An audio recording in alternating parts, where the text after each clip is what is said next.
Ողջույն բոլորին։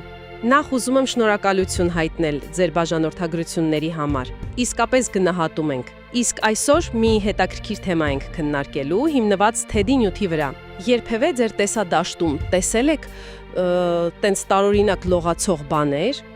կարող են նմանվել, չգիտեմ, փոքրիկ թելիկների, ворթերի կամ կիսաթափանցիկ բծերի։ Ու ամենահետաքրքիրն այն է, որ երբ փորձում ես ուղիղ նայել դրանց, հոպ, անհետանում են։ Հենց հայացքդ շեղում ես, նորից տեղում են։ Ծանոթ է։ Դե, սրանք հայտնի են որպես լողացող մարմնիկներ։ Գիտական անունն էլ մի քիչ դրամատիկ է, muscae volitantes։ Լատիներեն է, նշանակում է թռչող ճանճեր։ Բայց մի անհանգստացեք, դրանք ոչ ճանճ են, ոչ էլ ընդհանրապես դրսից եկած մի բան։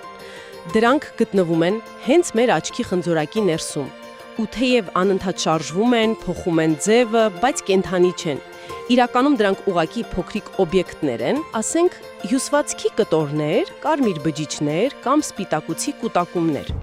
Ու լողում են աչքի ներսի դոնդողանման հեղուկում, ապակենման մարմնում։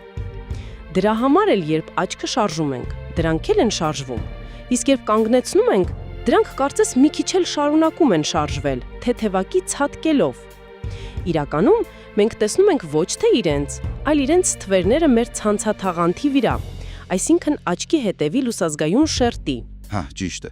Ու այդ ստվերների տեսանելիությունը գիտեք փոփոխական է։ Հաճախ այնքան թույլ են, որ ուշադրություն էլ չենք դարձնում։ Բայց եթե այդ մասնիկը մոտենում է ցանցաթաղանթին, ստվերն ավելի մուկ է դառնում, ավելի հստակ։ Հա, ինչպես որ ձեռքդ մոտեցնում ես լույսի տակ սեղանին։ Այո, ճիշտ նույն սկզբունքն է։ Ու դրա համար դրանք հատկապես լավ են երևում, երբ նայում եք ինչ-որ միատառ պայծառ մակերեսի, օրինակ համակարգչի դատարկ էկրանին կամ պարզ կապույտ երկնքին։ Հա, որ ֆոնը չխանգարի։ Ճիշտ է։ Ֆոնի միատարությունը հեշտացնում է դրանք նկատելը։ Ու մի բան էլ, որքան պայծառ է լույսը, բիբը կծկվում է, չէ՞։ Հա։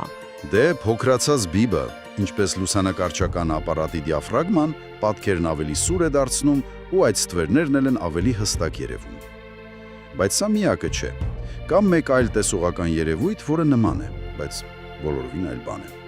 Եթե երբևէ պայծառ կապույտ երկնքին նայելիս տեսել եք ոչ թե ստվերներ, այլ փոքրիկ, արագ շարժվող լույսի կետեր, Ինչ են դրանք։ դե դուք հանդիպել եք այսպես կոչված կապույտ դաշտի էնտոպտիկ երևույթին։ Հետաքրքիր է։ Այսինքն սա կարծես հակառակն է լինում, եթե լողացող մարմնիկները ստվերներ էին, սրանք լույսի կետեր են։ Փոքրիկ շարժվող պատուհաններ, որոնք լույս են թողնում դեպի ցանցաթաղանթ։ Իսկ ինչից են առաջանում այդ պատուհանները։ Պարզվում է, պատճառը մեր արյան սպիտակ բջիջներն են, լեյկոցիտները։ Դրանք շարժվում են մեր ցանցաթաղանթի ամենափոքր արյունատարանոթներով, մազանոթներով։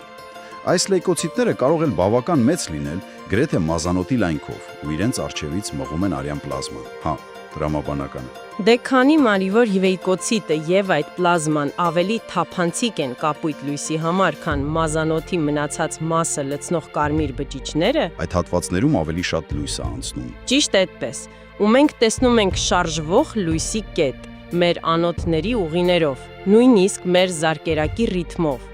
Եթե շատ ուշադիր լինեք, կարող եք նույնիսկ այդ լույսի կետի հետևից մի փոքր մուգ պոչիկ տեսնել։ Դրանք կարմիր բջիջներն են, որոնք կուտակվել են լեյկոցիտի հետևում։ Զարմանալի է, չէ՞, ինչպես մեր ներքին պրոցեսներն են տեսանելի դառնում։ Անհավանական է։ Իհարկե, պետք է նշել, որ թե լողացող մարմնիկները, թե այս կապույտ կետիկները դե բոլորիս մոտ էլ կան, բայց թե քանի հատ են, ինչ տեսակ, որքան նկատելի են, շատ անհատական է։ Հատկապես լողացող մարմնիկների դեպքում